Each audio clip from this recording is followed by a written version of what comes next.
Les sous-titres sont disponibles. Subtitles are available. Los subtítulos están disponibles.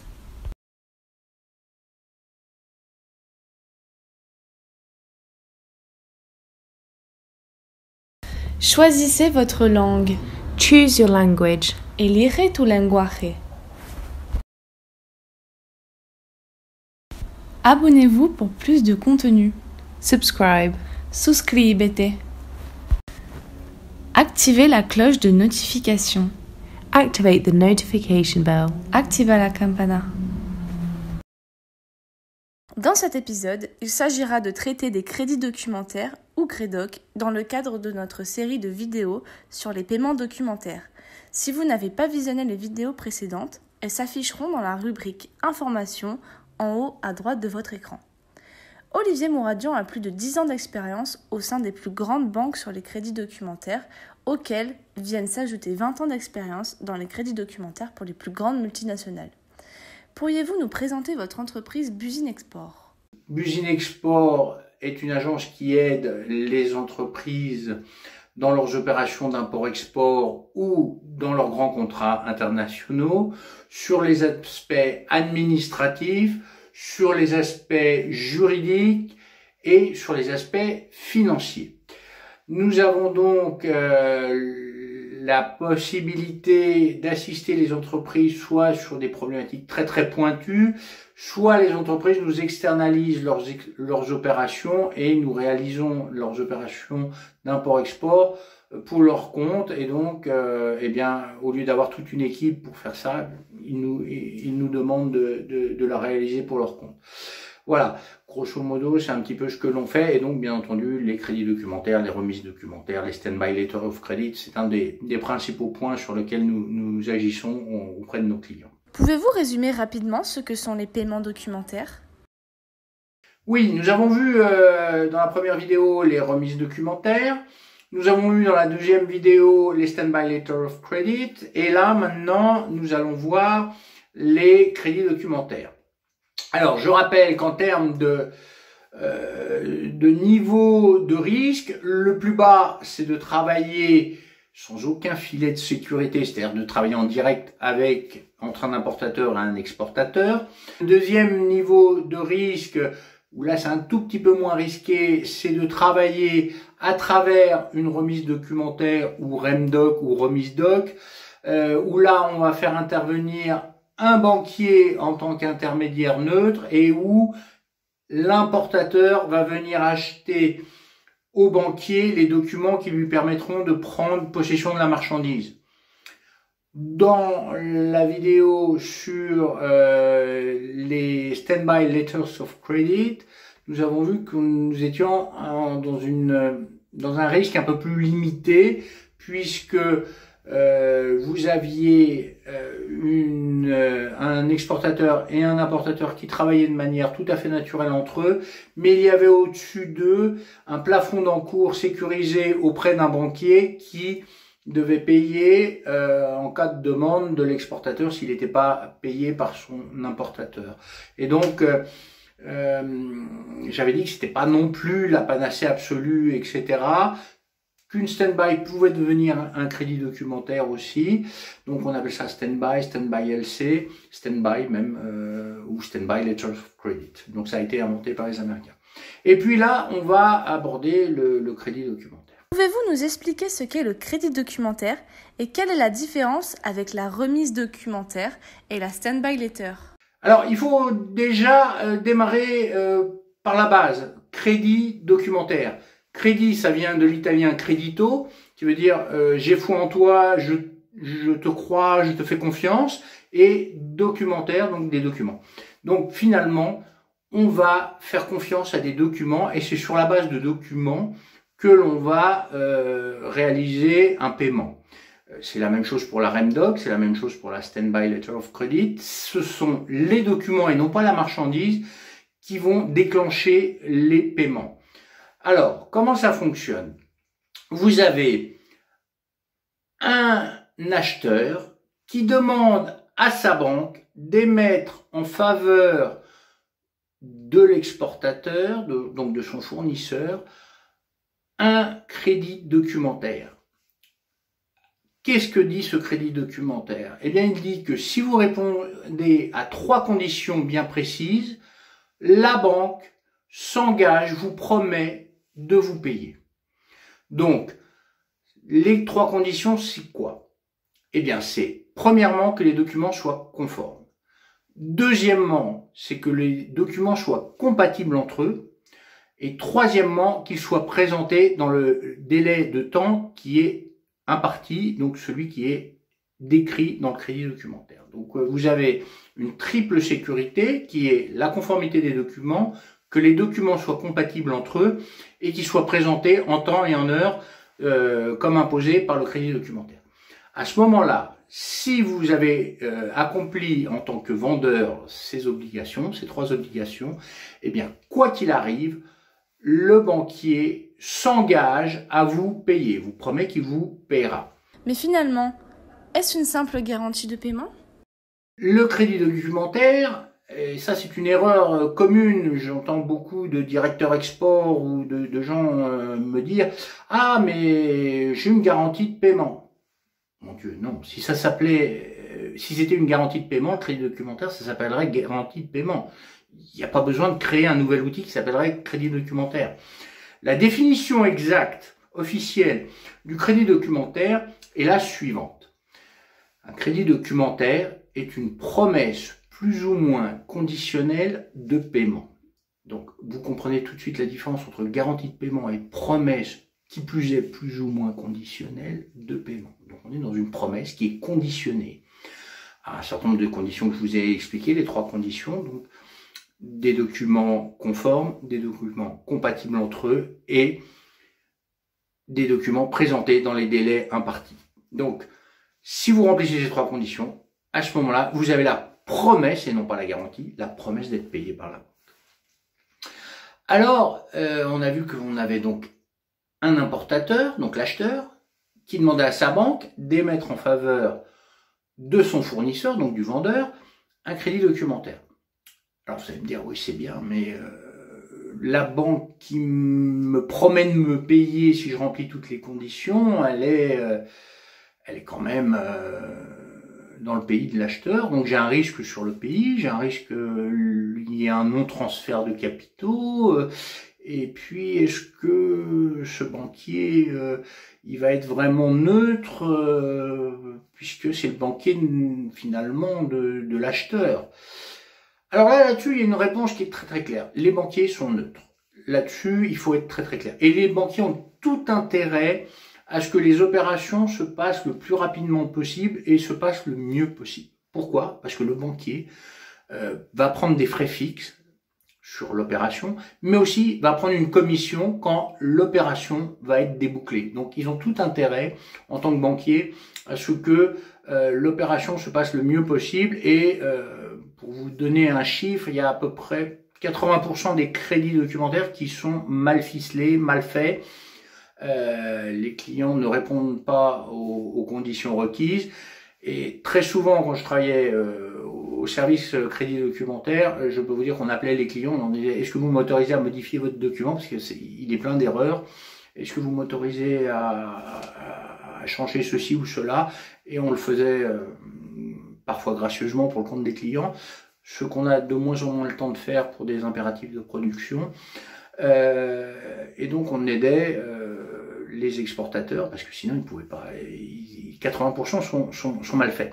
Donc on les aidait énormément sur ces points-là, voire même on les aidait aussi, on avait reçu avec un jour de retard, mais on disait on l'a bien reçu, etc. Donc on l'a reçu en temps et en heure, etc. Excusez-nous, nous en tant que banquier, on a mis un peu plus de temps, enfin, etc. On essaye vraiment d'arranger les choses pour que ça se fasse au mieux possible. Si par contre on voit ce qu'on appelle une erreur majeure, là on peut rien faire. Mais si on voit petites erreurs, ce qu'on appelle des erreurs mineures, on essaye de les régler au mieux possible. Comment puis-je me protéger un peu plus? Alors, il y a une solution, c'est vous avez votre client, donc l'importateur, qui demande à sa banque d'émettre un crédoc en votre faveur, eh bien, au lieu qu'elle vous l'envoie à vous directement, elle va l'envoyer à votre banque. Ou une banque française, si vous êtes français, enfin une banque de votre pays. Et cette banque va vous le notifier. Qu'est-ce que fait cette banque? Eh bien, elle vous informe que vous avez un crédit documentaire en votre faveur. Alors, vous allez me dire, à quoi ça sert? Ça sert, si, quand même un petit peu, parce que elle va vous informer, vous allez lui renvoyer à elle les documents, donc c'est quand même plus simple, et elle va quand même vous aviser s'il y a des erreurs, etc. Donc c'est quand même un filet de sécurité. Et s'il y a un litige ou s'il y a des retards du côté du pays de votre client, si sa banque tarde un peu ou rechigne ou chipote, ils vont vous aider parce qu'eux, ils ont aussi intérêt à ce que l'opération se fasse pour toucher leur commission. Ceci étant, vous payez finalement une deuxième commission bancaire pour qu'on vous informe seulement. Il n'y a aucun engagement de votre banquier. Donc il existe un autre niveau qui réduit les risques, on pourrait dire qui augmente votre sécurité, mais c'est plutôt, on parle toujours en termes de risque, qui est le crédit documentaire confirmé. Alors là, c'est un peu différent. On reprend le schéma. Votre client, donc l'importateur, demande à son banquier d'émettre en votre faveur, mais ça part directement chez votre banquier, un crédit documentaire auquel il demande à votre banquier d'ajouter sa confirmation. Et là, votre banquier vous avise en disant « j'ai ajouté ma confirmation à ce crédit documentaire ». Et alors là, ça change beaucoup de choses. Et c'est l'une des raisons pour lesquelles les gens confondent garantie avec crédit documentaire. Il vous le confirme, il vous le garantit pas. Ce qui vous confirme, c'est que si vous avez rempli les 3 obligations du crédit documentaire, et si le banquier de votre acheteur venait à être défaillant, à ce moment-là, il se substituerait à lui et il vous paierait à sa place. Donc ça veut dire, même si vous avez rempli toutes les conditions, même si le banquier de votre client était défaillant, ou s'il y avait un problème dans son pays qu'on ne pouvait pas après trier les capitaux, etc., ce qu'on appelle le contrôle d'échange, eh bien, même dans ces conditions, moi, je vous promets que je vous paierai. Et c'est là où les gens confondent un peu avec la garantie, mais ça n'a absolument rien à voir avec une garantie. Donc là, c'est un niveau de risque qui est extrêmement bas. C'est pour ça que le crédit documentaire est très intéressant. Quels sont les avantages et les inconvénients du crédit documentaire? Alors, si vous avez un crédit documentaire qui n'est pas confirmé, vous êtes à peu près au même niveau que la Standby Letter of Credit, et donc là, autant prendre la Standby parce que la Standby est moins coûteuse. Et ça permet d'étaler, comme on l'a vu dans la vidéo 2, ces opérations dans le temps. Et surtout sur les opérations très rapides. Le crédit documentaire, c'est quelque chose de beaucoup plus lourd, de très technique, et c'est quelque chose qui est coûteux.